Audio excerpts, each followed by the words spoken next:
আজকে শুধু পাতা ছড়া, বাগানে নেই একটি কাঁটা। চোখের জলে মালি বলে হারিয়ে যাওয়া ফুলের কথা। আজ বহু শতাব্দীর ঘুম ভেঙে জেগে উঠছে ইতিহাস। আকাশে হাজার ফেরেশতার আলোর মতো ঘুম ভাঙছে কথা। সময়ের পাতায় হারিয়ে যাওয়া মুখ আজ আবার যেন স্পষ্ট হয়ে উঠছে, বলছে শোনাও, শোনাও আমাদের কথা।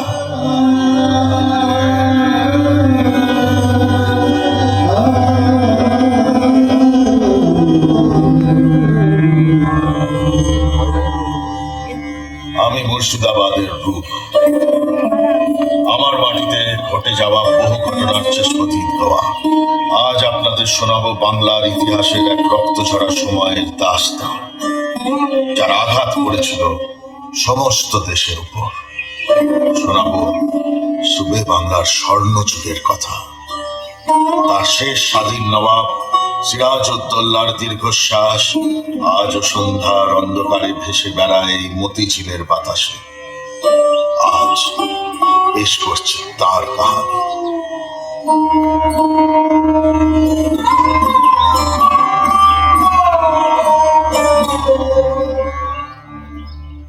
আমাদের এই কাহিনীর শুরুয়াত 1704 সালে, যখন বাংলার দেওয়ান মুর্শিদ কুলি খান ঢাকা থেকে দিওয়ানকে নিয়ে আসেন ভাগীরথী। এই সময় তখন আমার নাম ছিল মুর্শিদাবাদ। মুঘল সম্রাট আওরঙ্গজেব, যিনি তাকে বাংলার দেওয়ানের পদে বসিয়েছিলেন কুর্তুলব খান উপাধি দিয়ে, কাজে সন্তুষ্ট হয়ে তিনি তাকে নতুন উপাধি দেন মুর্শিদ কুলি খান, যার নামে আজ আমার নাম মুর্শিদাবাদ। তার আমলে শুরু হয় বাংলা, বিহার, উড়িষ্যার নবাবী হুকুমত। সুখে, শান্তিতে আর সমৃদ্ধিতে মুর্শিদাবাদ হয়ে ওঠে ভারতবর্ষের অগ্রগণ্য নগরী। কিন্তু সবার অলক্ষ্যে মহাসাগর পার হয়ে ঘনিয়ে আসছিল কালো মেঘ। 1690 সালে চৌচানো মুঘল সম্রাটের কাছ থেকে ব্রিটিশ ইস্ট ইন্ডিয়া কোম্পানির হয়ে বার্ষিক 3000 টাকা নজরানা হুগলির তীরে 3টি গ্রাম কিনে নেয়, গোবিন্দপুর, সুতানপুর আর কলিকাতা। আর 1715 সালে কেনা হয় হুগলি নদীর 2 তীরে 38খানা গ্রামের সত্ত্ব। ইংরেজ দেশের মাটিতে তার পাকা ভাটুকার মহাকাল পলাশীর প্রান্তরের দিকে এক পা এগিয়ে গেলেন। 1725 সালে মুর্শিদ কুলি খানের দেহান্তের পর মসনদে বসেন তার জামাই সুজা খান, এবং 1739 সালে সুজা খানের পুত্র সরফরাজ খান। কিন্তু আমরা বলবো 1740 সালের কথা, যখন নবাবকে যুদ্ধে পরাজিত করে বাংলা, বিহার, উড়িষ্যার মসনদ দখল করেন আলীবর্দী খান। কালের রঙ্গমঞ্চে একে একে প্রবেশ করলেন আমাদের কাহিনীর প্রধান চরিত্ররা। আলীবর্দীর কোনো পুত্র সন্তান ছিল না। তিনি তার 3 মেয়ের বিবাহ দিয়েছিলেন তার বড় ভাই হাজী আহমেদের 3 ছেলের সঙ্গে। নবাবের বড় মেয়ে ঘসেটি বেগম, যার নিকাহ হয়েছিল নওয়াজিস মোহাম্মদের সঙ্গে। আপনারা হয়তো জানেন না, নওয়াজিস মোহাম্মদ সৃষ্টি করেছিলেন এই মতিঝিল। ভাগীরথীর শুকিয়ে যাওয়া অংশ থেকে তৈরি হয় এই ঝিল, আর গৌড়ের ধ্বংসস্তূপ নিয়ে এসে তৈরি হয় প্রাসাদ, এক অপূর্ব স্থাপত্য কীর্তি, যা সারা দিন করে থাকত পাখির গান, সারেঙ্গির মূর্ছনা আর নুপুরের ঝঙ্কার। যেখানে থাকতেন নওয়াজিস আর তার বেগম ঘসেটি। বেগম, এই দেশের বহু জায়গায় আমি ঘুরেছি, কিন্তু মতিঝিলের মতো শান্তি কোথাও পাই না। এ তো আপনারই কীর্তি। একদিন যখন আমরা থাকবো না, তখন ওই মতিঝিল রয়ে যাবে। আর রয়ে যাবে আমাদের নাম। ঘসেটি বেগমের সাধের প্রাসাদ মুর্শিদাবাদের শান, যেখানে ফেরদৌসের আলোর সঙ্গে ধীরে ধীরে মিশছিল হিংসার অন্ধকার। তার কারণ ঘসেটি বেগমের ছোট বোন আমিনা খানুমের বড় ছেলে মির্জা মোহাম্মদ। হ্যাঁ, ইতিহাস যাকে চেনে, নবাব সিরাজউদ্দৌলার নাম। সিরাজ ছিলেন তার পিতামহ আলীবর্দী খানের সবচেয়ে প্রিয়। পাটনার দুর্গের দরবারে আলীবর্দী ঘোষণা করেছিলেন, সিরাজ বয়সে নবীন, কিন্তু আল্লাহর মেহরবানিতে ওর হিম্মত আর তাকত কাবিলে তারিফ। সুবে বাংলার জন্য ও প্রাণ দিতে পারে। তাই আমার পরে আমার দৌহিত্র সিরাজই হবে বাংলা, বিহার, উড়িষ্যার মাসনাদের অধিকার।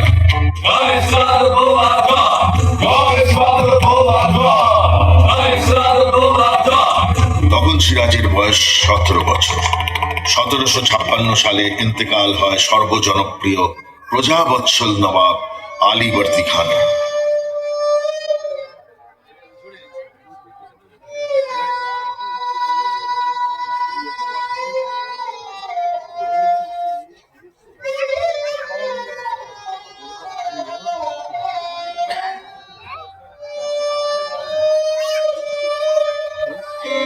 মাত্র 23 বছর বয়সে মসনদে বসলেন সিরাজউদ্দৌলা।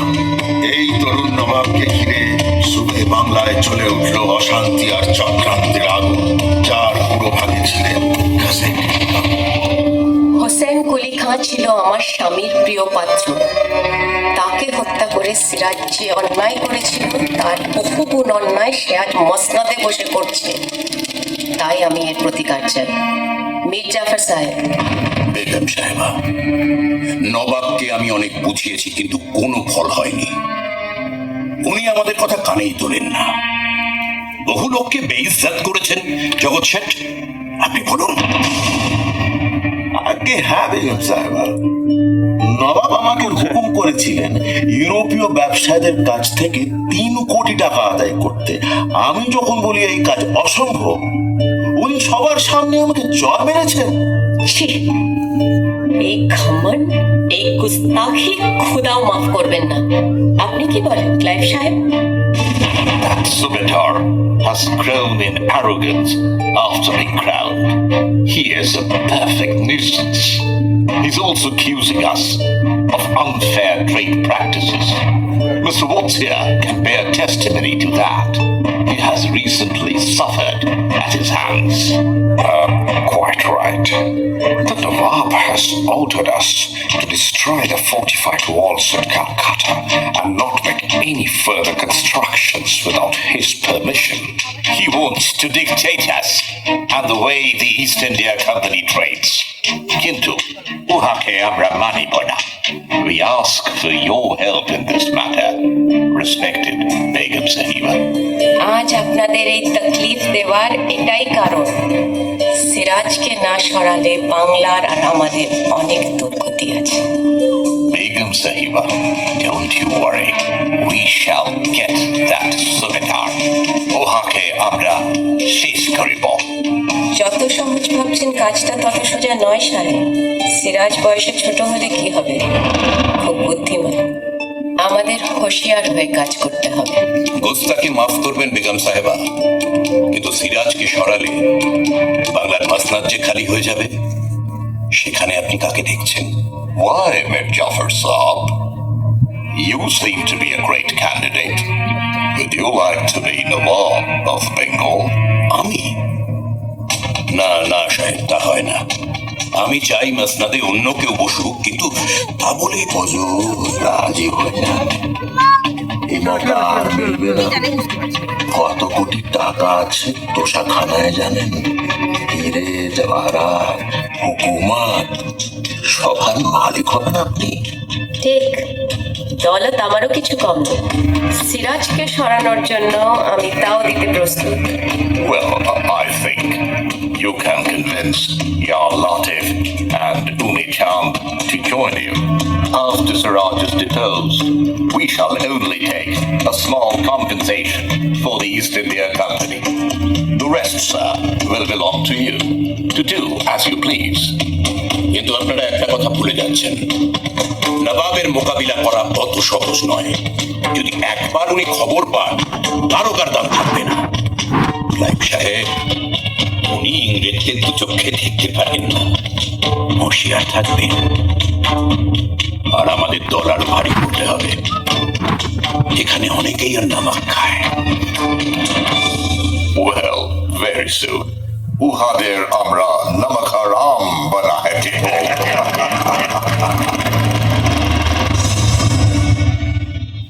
বেগমের প্রাসাদ দখল করে বেগমকে নিয়ে এলেন মুর্শিদাবাদ আর অবরোধ করলেন কাসিম বাজার।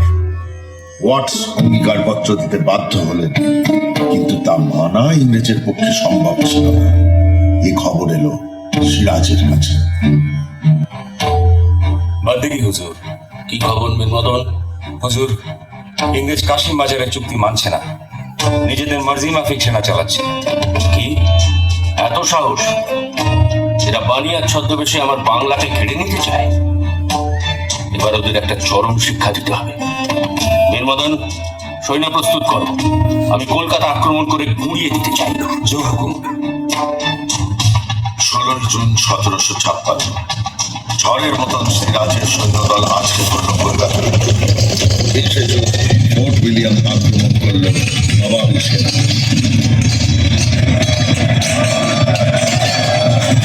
124 জন নরনারী নিয়ে আত্মসমর্পণ করলেন কেল্লার প্রধান অলওয়েল সাহেব। ইংরেজের কেল্লা গুঁড়ো করে সিরাজ তার নাম রাখলেন আলীনগর। রক্ষণাবেক্ষণের দায়িত্ব মানিক চাঁদের উপর দিয়ে সিরাজ ফিরে গেলেন মুর্শিদাবাদ। তীব্র আঘাত লাগল Lord ক্লাইভের অদম্পতে। Admiral Watson, this is intolerable. We must teach the Nawab a lesson he'll never forget. All right, sir. But we must proceed with caution. I've heard that he has even killed Shaukat Jung of Ponia in battle. I suggest that we send a message to Mir Jafar, Chakat State, Omishad, and others, asking for a secret meeting. Yes, this time we'll sign a proper agreement with them, stating their rewards after the removal of that bloody Subedar. As you say, sir. Siraj বুঝতে পেরেছিলেন এই চক্রান্তের কথা। তিনি বন্দী করলেন মানিক চাঁদকে। ভয় পেয়ে রাজবল্লভ, মির্জাফর এবং ইয়ার লতিফ মিলিত হলেন জগৎ শেঠের বাড়িতে। এলেন ক্লাইভ এবং ওয়াটসন। স্বাক্ষরিত হলো এক গোপন চুক্তি, যাতে বিপুল পরিমাণ অর্থের বিনিময়ে ইংরেজ প্রতিশ্রুতি দিল সিরাজকে সরানোর জন্য সব রকম সাহায্যের। এই গোপন সত্যের আভাস পেয়ে নবাব মির্জাফরকে বন্দী করার ব্যবস্থা নিলেন, কিন্তু যখন উনি বুঝলেন যে ইংরেজের সঙ্গে এই চক্রান্তে আরো অনেকেই সামিল, সেই পরিকল্পনা তাকে ছাড়তে হল। মির্জাফর, আপনি কি তাখ্তের প্রতি আপনার আনুগত্য স্বীকার করতে প্রস্তুত? হুজুর, আমি আপনার গোলাম। তাহলে এই পবিত্র কোরআন ছুঁয়ে শপথ করুন, সুবে বাংলার প্রতি বিশ্বাসঘাতকতা করবেন না। আমি শপথ করলাম শেষ রক্তবিন্দু দিয়ে বাংলাকে বিদেশি শত্রুর হাত থেকে রক্ষা করব। সাবাস! আসুন, এবার ইংরেজদের সমুচিত শিক্ষা দিন। সেনা নিয়ে কুচ করুন পলাশির দিকে। ইনশাল্লাহ জয় আমাদেরই হবে। 1757 জুন মাস, সুবে বাংলার নবাব শেষবারের মতো এই মতিঝিলের প্রাসাদ থেকে যাত্রা করলেন পলাশী। 21 জুন পলাশী লক্ষ্যবাগ আমবাগানে নবাবী ফৌজ ঘাঁটি কাটল। 22 তারিখ নদী পেরিয়ে দেখা দিল ইংরেজ সেনা। লর্ড ক্লাইভ এই সময়টির জন্যই অপেক্ষা করছিলেন। Major Coote, what's the size of our troops? About 950 European infantry, 50 European artillery, about 50 English sailors, and a little over 2,000 native troops, sir. Good. And any news of the Nawab's army? Yes, sir. About 35,000 infantry, 15,000 cavalry, 53 field camels, and 50 Frenchmen under Safra. Quite a sizable number, if I may say so. Quite right.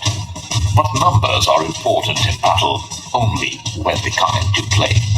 And when you consider that the commanders of Siraj's army are the likes of Mir Jafar, Yar Latif, and Dullah Ram, you know what I mean. Correct, sir. But Mir Madan is still loyal to the Nawab. What's one man against an army? 23 June 1757 শুরু হলো পলাশীর যুদ্ধ।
মির্জাফর। বীর বীর মদন আমাদের ছেড়ে বেহেস্তে গেছে। মির্জাফর, আমি বুঝতে পারছি না আমাদের কি করা উচিত। আমার মনে হয় সৈন্যরা ক্লান্ত। আপনি যদি যুদ্ধবিরতি ঘোষণা করান, তাহলে আমরা কাল সকালে তাজা হয়ে ওই ইংরেজগুলোর উপর ঝাঁপিয়ে পড়তে পারি। তবে তাই হোক, আমার বাংলাকে যে কোনো মূল্যে স্বাধীন রাখতেই হবে। কিন্তু বিশ্বাসঘাতক মির্জাফরের এই পরামর্শের পেছনে আসল মতলব ধরতে পারেননি সিরাজ। তার রণক্লান্ত সেনা যখন একটু বিশ্রামের জন্য অস্ত্র ত্যাগ করেছে, ঠিক সেই সময় ঝড়ের মতো আক্রমণ করল ইংরেজ। হতচকিত সিরাজ 2000 অনুচরদের মুর্শিদাবাদের উদ্দেশ্যে রওনা দিল। পলাশীর প্রান্তর লাল করে অস্ত গেল বাংলার সূর্য।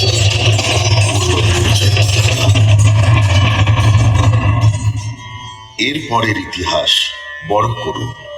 বেগম লুৎফুন্নেসা আর কন্যাকে নিয়ে পাটনার উদ্দেশ্যে যাত্রা করার পথে ধরা পড়লেন সিরাজ। কোণঠাসা বাঘকে খাঁচায় ভরে নিয়ে আসা হলো মুর্শিদাবাদে।